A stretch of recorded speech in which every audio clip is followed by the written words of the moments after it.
大家好，歡迎翻到嚟 What's in Sour 純酒之旅烈酒系列嘅第3集。今個系列嘅最後一集，當然要講擁有獨一無二嘅魅力、風味萬千，而且時尚潮流嘅威士忌。如果有飲開威士忌，或者想用5分鐘學識一個新酒款嘅大家，一定要留低繼續睇落去啦。喺片尾亦都會介紹翻 What's in Wine 唯一一款嘅中國威士忌。開始之前記得 subscribe 我哋嘅 channel， 學更多關於酒嘅知識啦。威士忌嘅雛形早喺公元前2000年已經喺古希臘被記載，輾轉之下喺15世紀傳入蘇格蘭及愛爾蘭、歐洲等地。當時由蒸餾技術提煉出嚟嘅液體用作醫療用途，所以威士忌嘅前身喺拉丁文被稱為 aquavitae， 亦即係生命之水咁解。而蘇格蘭蓋爾語係 ishkabaha， 之後就被統一稱為威士忌。隨住蒸餾技術嘅發展，生命之水逐漸演變成各種各樣嘅烈酒，包括今時今日大家飲用嘅威士忌。講述威士忌嘅製作過程之前就一定要提到佢嘅原材料：穀物、水同埋酵母。首先喺穀物方面，最常用到嘅係大麥，其餘亦有黑麥、小麥、燕麥同埋粟米。唔同嘅穀物會製作出麥芽威士忌同穀物威士忌等唔同種類嘅威士忌。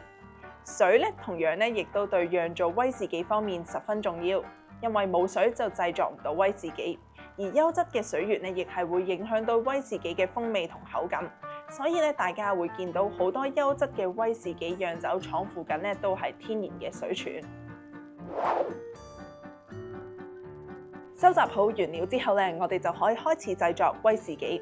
釀酒廠會磨碎穀物，然後將佢哋加熱形成麥汁，再加入酵母去發酵，令到澱粉質嘅糖分轉化為酒精。發酵後嘅液體經過蒸餾就會變成高濃度嘅酒精，然後就會去到熟成嘅階段，將蒸餾好嘅酒精倒入橡木桶陳年，增添香氣同埋風味。視乎不同釀酒廠嘅做法，喺裝瓶之前亦會有調和嘅步驟，令口感同風味更豐富。唔調和就推出嘅威士忌，我哋就叫做 single cask 單桶威士忌。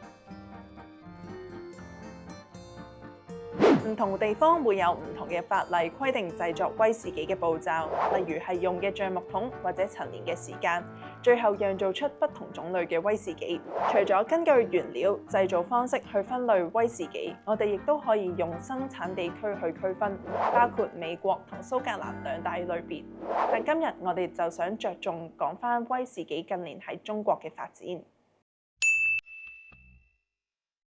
一直以嚟，威士忌主要喺歐洲發展，但喺過去10年間，中國嘅威士忌進口量急速成長。根據蘇格蘭威士忌協會嘅數據顯示，中國喺2023年威士忌市場價值已經近10億英鎊。由於中國對威士忌嘅需求急劇上升，促使國內外嘅品牌喺內地投資，積極開發屬於中國本土嘅威士忌，當中包括全球領先嘅威士忌生產商之一普羅力加。於2021年喺四川省峨眉山成立疊川麥芽威士忌酒廠。疊川呢個名非常有意思，充分體現咗中國傳統嘅哲學觀念，事物相互對立又相互依存。疊寓意豐富飽滿、層次分明，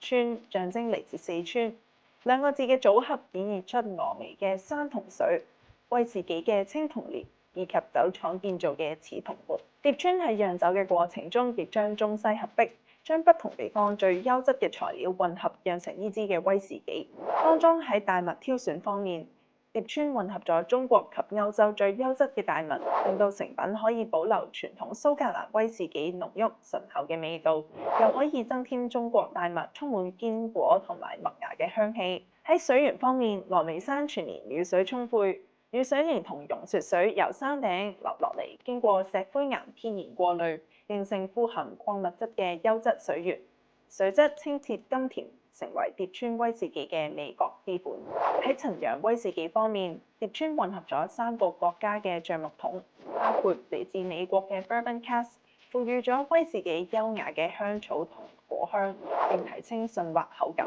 西班牙北部嘅 Sherry Oak Cask 賦予咗威士忌濃郁嘅果香同太妃糖風味，打造出醇厚濃郁嘅威士忌，以及加添源自中國長白山自然保護區內嘅單寧橡木桶，為蝶川嘅餘韻帶嚟獨特嘅檀香同金橘皮嘅香氣。多樣嘅材料令蝶川嘅口感層次豐富，而且味道複雜多變，因此成為 Watsons Wine 首支嘅中國威士忌。唔想錯過呢支中國威士忌風潮嘅你，即刻喺下面 link 買翻支嚟試啦！烈酒系列就嚟到呢度，中意呢條片嘅大家記得 like、share 同埋 subscribe 我哋 Watsons Wine 嘅 channel。我哋下條片再見啦，拜拜！